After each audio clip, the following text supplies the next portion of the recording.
안녕하십니까. 바니형 TV의 바니형입니다. 제가 지금 얘기할 사항은요, 인구 문제와 후세의 역사학자들이 인구 문제를 어떻게 평가할 것인가에 대해서 한번 얘기해 보고자 합니다. 제가 그 전에 이런 말씀을 올렸습니다. 과연 후세 역사학자들이 인구 문제에 대해서 어떻게 생각할까? 이 말씀을 드리는 이유는요, 저번에 얘기한 대로 뉴욕타임스에서 이런 얘기를 했죠. 대한민국의 인구는 2090년 정도 되면 1000만 명이 될 것이다라고 뉴욕타임스에서 얘기한 걸 갖다가 전에 제가 말씀드렸고요. 지금 대한민국이 가장 신경 써야 할 것은 북한의 남침이 아니라 인구 문제라는 것을 또 미국에 있는 신문이 얘기했다는 걸 갖다가 말씀드렸습니다. 근데 제가 지금 오늘 말씀드릴 사항은 과연 100년 뒤에 역사학자들이 과연 이 시대를 어떻게 평가할까라는 것에 대해서 인구 문제와 관련해서 말씀드리도록 하겠습니다. 자, 만약에 이런 추세대로 이제 한 70년이 흘러간다고 치면요. 그러면 대한민국의 인구가 한 1000만 명대가 될 것이라고 생각합니다. 1000만 명이 되든 한 1500만 명이 되든요. 그럼 그때의 역사학자들은 지금의 시대를 갖다 평가를 하겠죠. 지금의 시대를 갖다 평가할 때 그냥 많은 사람을 갖다 넣고 싶지는 않습니다. 그냥 문재인 전 대통령하고요. 윤석열 현 대통령, 요 정도만 넣도록 하겠습니다. 그리고 앞으로 들어설 차기 정권, 요 정도만 과연 후세의 역사학자들이 어떻게 평가할 것인가에 대해서 말씀드리도록 하겠습니다.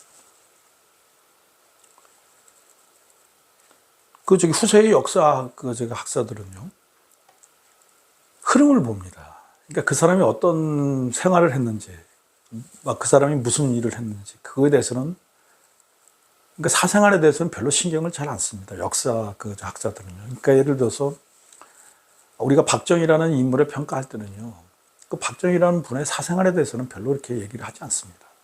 그리고 박정희라는 분이 대한민국에 끼친 공과 화에 대해서 얘기를 하고요. 그런 식으로 얘기하고, 그리고 공이 어느 정도 큰지, 화가 어느 정도 큰지, 그러면서 전체적인 측면에서 한 사람을 평가하는 게 일반적으로 하는 역사학자들의 평가입니다. 근데 지금 제가 인구 문제하고 연결시켜서 문재인, 그 다음에 윤석열, 그 다음에 차기 정권의 대통령이라든지, 아니면 지금 경제에서 활동하고 있는 이재용이라든지 기타 등등, 대한민국을 이끌어나가는 모든 사람에 대해서, 대한민국에서, 대한민국을 갖다 실질적으로 이끌어 나가는, 경제를 갖다 이끌어 나가는, 아니면 정치를 이끌어 나가는 그런 사람들에 대해서 후세의 역사학자들이 만약 대한민국의 인구가 1000만 명대를 갖다 이르렀을 때 후세의 역사학자들이 어떻게 평가할 것인가에 대해서 제가 말씀을 드리고자 합니다. 그러니까 정확한 답변은 이겁니다.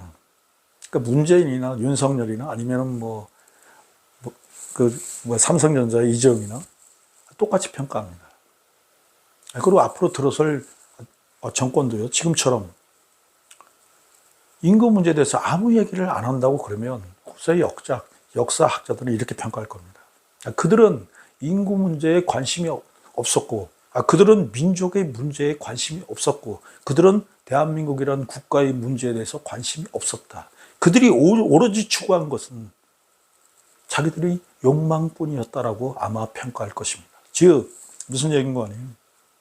인구가 1000만 명대가 되면요, 대한민국은 이미 지금 우리가 갖고 있는 국력의 5분의 1도 되지 않습니다. 그렇다면 그때 역사학자들은 지금 시대를 이끌어 나가는 수많은 사람들이 있는데요. 그러니까 예를 들어서 100명 정도만 생각한다고 합시다. 경제계를 갖다가 휘어잡고 있는 재벌 총수들, 그 다음에 정치계에서 대통령 실세들, 그 다음에 기타 등등 연예계, 그러니까 정치, 경제, 사회, 문화를 갖다 이끌어 나가는 모든 사람들을 후세의 역사학자들은 만약 그것이 현실화된다면, 1000만 명이 현실화된다면 후세의 역사학자들은 어떻게 평가할 것인가?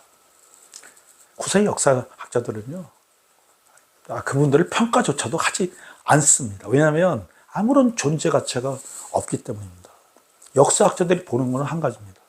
민족의 흐름에 있어서 그가 과연 어떤 역할을 했는가라는 것을 보는 것이죠. 그것을 보는 것이 바로 역사학자들이 하는 일입니다. 박정희라는 인물을 봤을 때 그를 아주 높이 평가하는 이유는 그가 경제 발전을 밀어올린 주도적인 역할을 했다는 것입니다. 그리고 김영삼, 김대중이라는 사람을 갖다가 그분 둘 다 돌아가셨으니까 평가를 하는데요. 민주화에 있어서 대한민국과 민주주의를 쟁취하는 데 있어서 많은 기여를 했다고 역사학자들은 평가합니다. 그것에 대해서는 이의를 제기하는 사람 자체가 없습니다. 그러나 우리나라 인구가 1000만 명대에 이르렀을 때 역사학자들이 지금을 갖다 이끌어 나가는 사람들을 어떻게 평가할까요? 평가 자체를 하지 않습니다.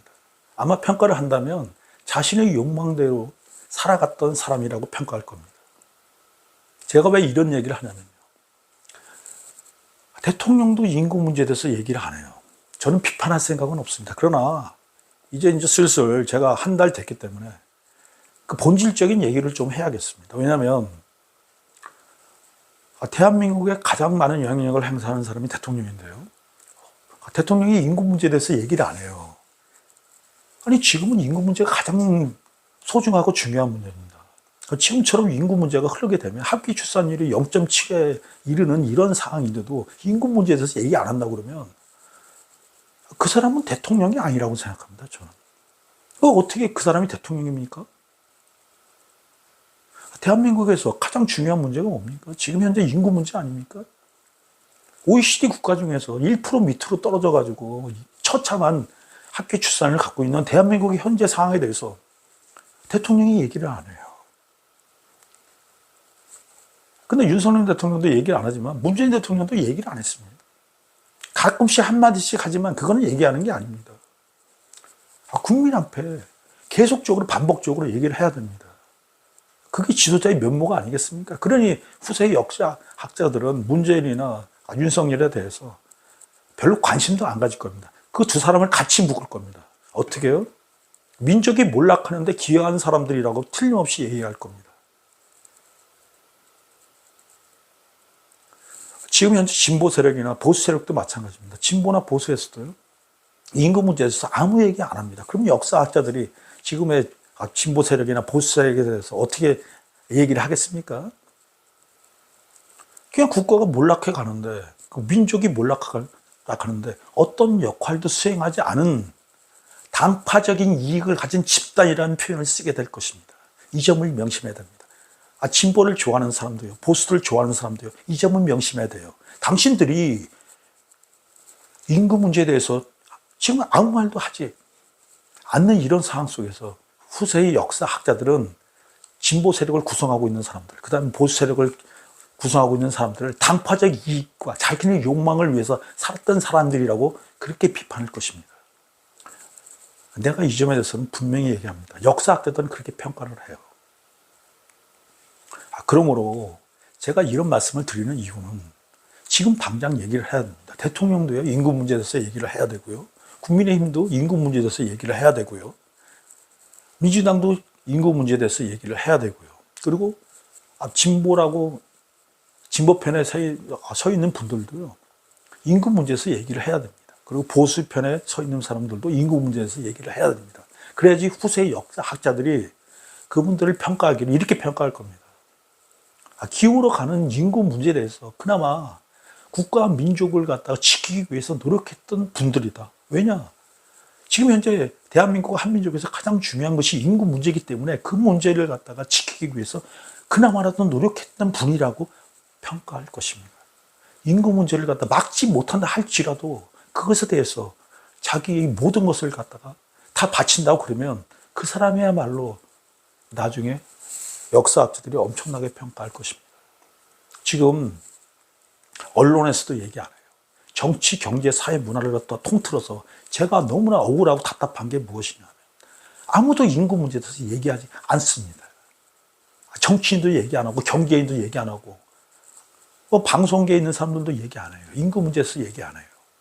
인구 문제가 뭐 어떤 결과를 가져올지 70년 뒤에 뉴욕 타임스에서 얘기한 대로 대한민국이 1,000만 명대를 유지한다고 치면 2090년대 그때 민족은 사실상 몰락하는 겁니다. 망한다는 표현은 쓰고 싶지 않습니다. 그러나 제가 마지막으로 이런 얘기를 갖다 말하고 싶습니다. 지금 몽고라는 나라가 있습니다. 그 몽고의 인구가 400만 명이 되지 않습니다. 그러므로 몽고라는 나라는 존재하지만 400만 명의 인구를 가진 몽골은 정치, 경제, 사회, 문화에서 독자성을 가지지 못합니다. 나는 분명히 얘기하고자 합니다. 한민족이 원하는 게 뭡니까? 그토록 수없이 취업을 당해온 하나의 민족입니다. 그러므로 우리는 독자성을 그렇게 강렬히 원합니다. 2002년도에 우리가 월드컵 4강에 올라갔을 때 그때 느꼈던 국민적인 감정을 한번 생각해 보십시오. 그때 대한민국에서 무슨 일이 벌어졌습니까? 월드컵이라는 그 한 분야에서 우리가 주류로 나아갔을 때 그때 우리 국민들이 열광했던 그 모습을 한번 기억해 보십시오. 우리가 지금 진정으로 원하는 것, 대한민국의 국민인 한국인이 진정으로 원하는 것은 우리가 강해지는 것입니다. 우리가 독자성을 갖다 갖는 것입니다. 우리가 하나의 민족으로서 벗어나는 것입니다. 그러기 위해서는 정치, 경제, 사회, 문화를 갖다 주도해 가는 모든 분이 인구 문제에 대해서 얘기를 해야 된다고 생각합니다. 저는 어떤 특정인을 갖다가 비판하고 싶지 않습니다. 그러나 분명한 것은 지금 가장 중요한 것은 대한민국에서 가장 중요하고 대한민국 한민족의 운명을 갖다 결정짓을 문제는 인구 문제입니다. 인구만 어느 정도 선에서 유지시켜 주면요. 최소한 5천만 명 선만 유지시켜 준다 그러면 대한민국이 인류 문명의 주류로 나갈 수 있는 기회도 잡을 수 있습니다. 그리고 우리가 그토록 원하는 우리 민족이 그토록 원하는 홍익인간의 정신을 널리 인간을 이롭게 한다는 홍익인간의 정신을 펼칠 수 있습니다. 제가 이 얘기를 하는 이유는 방송에서도 아무도 얘기 안 해요. 정치인도 얘기 안 해요. 경제인도 얘기 안 해요. 누가 얘기합니까? 자, 마지막으로 약간 격하게 얘기해서 죄송하다는 말씀을 드리고요. 앞으로는 정치, 경제, 사회, 문화에서 이 시대를 대한민국을 이끌어 나가시는 분이라고 한다면 대한민국과 한민족의 운명을 결정지을 제가 몽고의 예를 들었습니다. 400만 명의 몽고인은 그런 국가가 아닙니다. 사실상 우리는 1,000만 명대로 가서는 안 됩니다.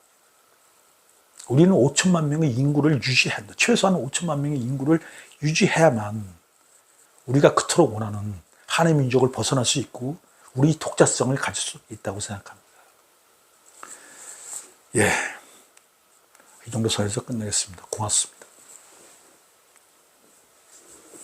애나보세 애나보세 우리도 한번 애나보세 애나보세 애나보세 우리도 한번 애나보세